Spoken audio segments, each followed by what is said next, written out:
Welcome to Rooted and Rising Healing. I'm your host, Hallie Roderick, and this space is for women rebuilding after betrayal. Here we make sense of what happened, find truth again, and reconnect with who you really are beyond the pain.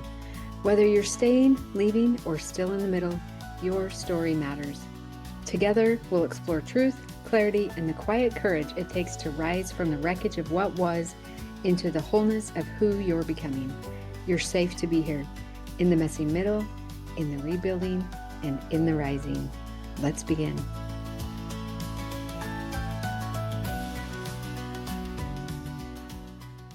If you're a mom or a daughter and you've ever felt that quiet desire for deeper connection between you, but you don't want it to feel forced or uncomfortable, I want to invite you into something really special. It's called Becoming Together, a mother-daughter retreat in Sedona, Arizona, happening September 8th through the 12th, that I'm hosting alongside my own daughters. This experience is really close to our hearts because we understand that every mother-daughter relationship is unique and it's not always perfect. And this isn't about fixing anything. It's about creating a space to soften, to breathe, and to connect in your own way. Over a few beautiful days in Sedona, we'll guide you through experiences like breathwork, sound baths, mindful movement, even a vortex hike, and of course, nourishing meals. Each of us bringing our own gifts to support you, while also honoring your individual journey.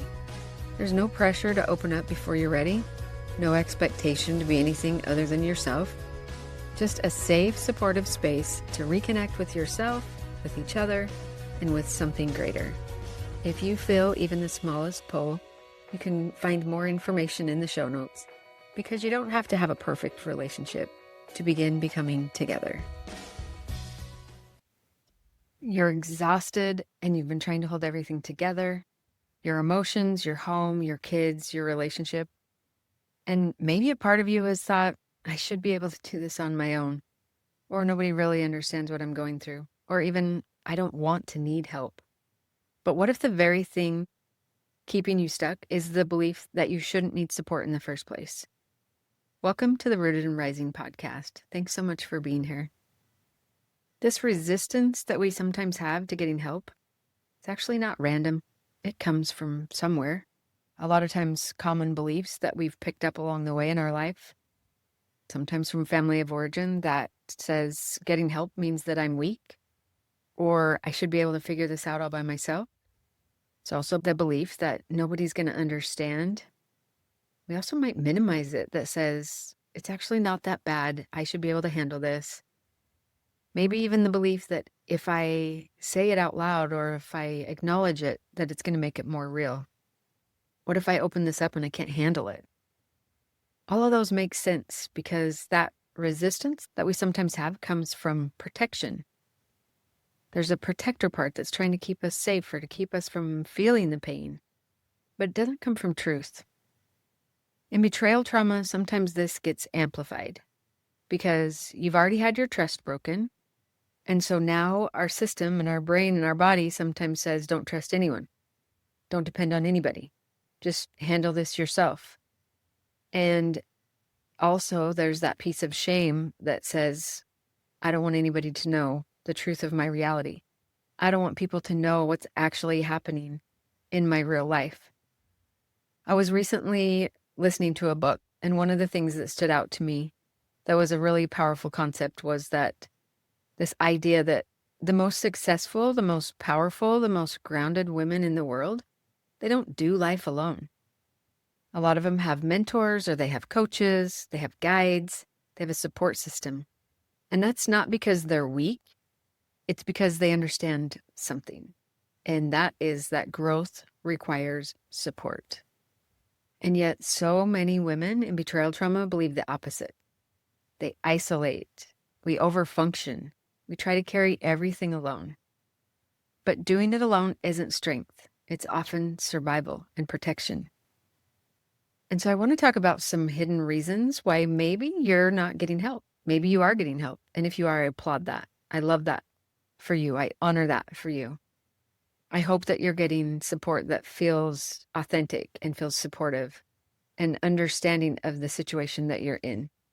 If not, there's resources out there where you can listen to your inner authority and make a shift or make a pivot and find a different support person or a different support system that does feel more aligned. But let's talk a little bit about some of these hidden reasons that keep people from getting help. And one of them is that I identify as the strong one. Some of us, sometimes if you're like the oldest daughter, you pick that up because you need to be the strong one. Maybe sometimes in your family of origin, you needed to be the strong one for whatever reason. So if for whatever reason you picked up that identity as the strong one, when you find yourself needing that support, it can be scary to go, what if I need help? Then what does that say about me? It can kind of shake the identity that you've come to attach to. And so that makes sense, but it comes with a cost, right? Another one is a fear of what you're going to have to face. Like I mentioned earlier, if I say this out loud, it becomes real. And I don't want this to be real. I want to wake up from this nightmare and have it not be real. And so sometimes the fear of what we'll have to face will keep us from getting support. Sometimes we have loyalty conflicts that if I get help, does that mean I'm betraying my partner? If I talk about my experience, does that mean I'm exposing him? And I would encourage you to challenge that belief because your experience matters, your pain matters, and your healing matters, and you deserve it. There's also sometimes a belief that it's just going to get better. If I wait, maybe over time that, people say time heals everything, maybe this is going to resolve itself. I would also challenge that belief that time doesn't make this go away. Maybe we pick up different ways to deal with the pain, but time does not heal this type of pain. There can also be shame that comes along with this. If people know what I'm going through, if I talk about this, then I'm going to have to confront the meaning I'm giving this about me. What if people know what I'm going through? What will they say about me? What will they think about me? What does it say about me that I'm still here if you are? What does it say about me if I left, if you left? So there's a lot of shame that can be attached with any choices that we make in betrayal trauma. And shame, I love Brene Brown's approach to shame. She talks about one of the important pieces to transforming shame is to speak it, to have it be witnessed, to say it out loud. And so having that shame witnessed in a safe and supportive environment is important. But that might be one of the things that's keeping you stuck from getting help is that shame. Also, you might have a distrust of support systems because maybe you've had a bad experience with therapy in the past. Or maybe you might believe that nobody else understands betrayal trauma. Maybe there's been some other sort of institutionalized harm that has happened that has caused this distrust of support systems. And that makes sense. I've experienced it to a level. I've met many clients who met with a therapist or a coach that didn't understand betrayal trauma. And this distrust of professionals can be a very real thing. That's why it's important that you find specialized help.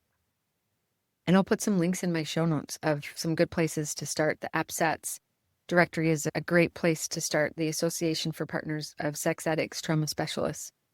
They're the professionals, coaches, and therapists who are trained to support individuals who are experiencing betrayal trauma. That would be the first place I would go if you're looking for someone.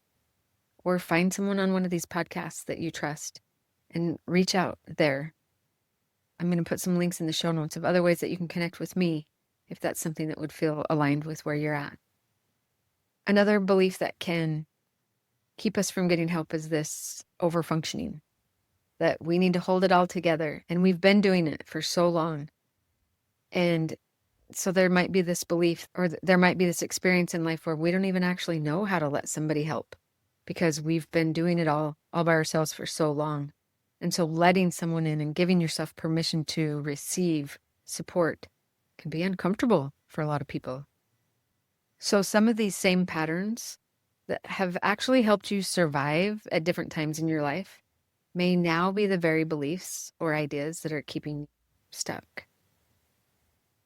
All of these come with a great cost. Doing it alone can keep you in that state of confusion longer than you need to, reaching out to someone who can help you make sense of what you're experiencing, can help you move out of that confusion. Nervous system burnout can be a real thing. I've witnessed many times in our in-person intensives and even just recently in one of my virtual support groups where women come in totally dysregulated from their nervous system. And just the very act of reaching out, using your voice, sharing your story, getting that support from other safe people can help our nervous system kind of do a reset. It's not that it's never going to get activated again, but we need to give it time and space to feel what true safety actually feels like. And when you get the right support system online, you can experience that. And for many women, you might not even know what true safety feels like. That's why I would love to invite you to come to one of the in-person events that I am part of, and you can check all that out in the show notes. Also, when we don't get help, one of the things that can come at a great cost is that we continue to repeat our unhealthy dynamics or our part in any unhealthy cycle. When I say that, I always like to make sure that I'm not insinuating that you're part of the problem, that you caused any part of your partner's acting out. That's not what I'm saying at all. And there's a lot of times we can recognize any part of our part of unhealthy dynamics, and we can step out of them. We can step into a place of healthy boundaries, of listening to our inner authority, of using our voice. And with that, when we aren't able to do that, we often lose connection to ourselves, which is another great cost of not getting support. And all of these things can just delay our healing even longer. And so trying to heal in isolation often leads us to staying stuck in the same cycle, just more exhausted. We keep finding ourselves back at the same place. So if that is something you're experiencing where you're thinking, here I am again, here I am again, here I am again, that would be a really good cue that getting some support online would be helpful. I'm not saying you're never going to go back to a place where you've been, but when you have somebody that is there as a touch point and some accountability and some different perspectives, it can really help you move from that place of feeling like you're in the same cycle over and over. Remember that getting help is not about somebody else fixing you. There's nothing wrong with you. You are having probably a very normal response to a very traumatic situation in your life. So getting support is about being witnessed, about reaching out to somebody who's maybe a little farther along in the path, has been in a similar place as you, and allowing them to guide you into finding your own inner authority so that you can be supported as you do your own work. Support doesn't take away your power. It actually helps you access it. And so if you're listening to this and something inside of you is saying, okay, I think I need support, I want you to know that you don't have to figure this out alone. This is the work that I do and so many other skilled coaches and therapists. But I walk women through this exact space, helping you find clarity and stability and that sense of self again. So whether that looks like joining a group or a program that I'm running, or attending an intensive that I'm involved in, or coming on one of my upcoming retreats with me, consider reaching out and getting support. You don't have to do it perfectly. You just have to take one step at a time. And I always say nobody should walk this journey alone. This is not something anyone should try to do alone. It's truly an honor for me to sit with women in this space, to witness your strength, even when you don't feel strong, and to walk alongside you in this journey. I appreciate you joining me each week and spending just a little bit of time online with me. So I would encourage you to ask yourself, what might be possible if I didn't have to do this alone? If this episode speaks to you, I would love it if you would leave a comment, share it with somebody else who might need to hear it, and follow my show so that you don't miss another episode. And I hope you'll be here with me next week. Thank you for being here with me inside Rooted and Rising Healing. Remember, healing isn't a destination. It's a returning to your truth, to your voice, to the woman you were always meant to be. You have the power to rise at your own pace, in your own way. And when it feels hard, just come back to your breath and remind yourself, still I rise. If this episode spoke to you, I'd love if you shared it with another sister on the journey. And until next time, stay rooted, stay rising. You've got this.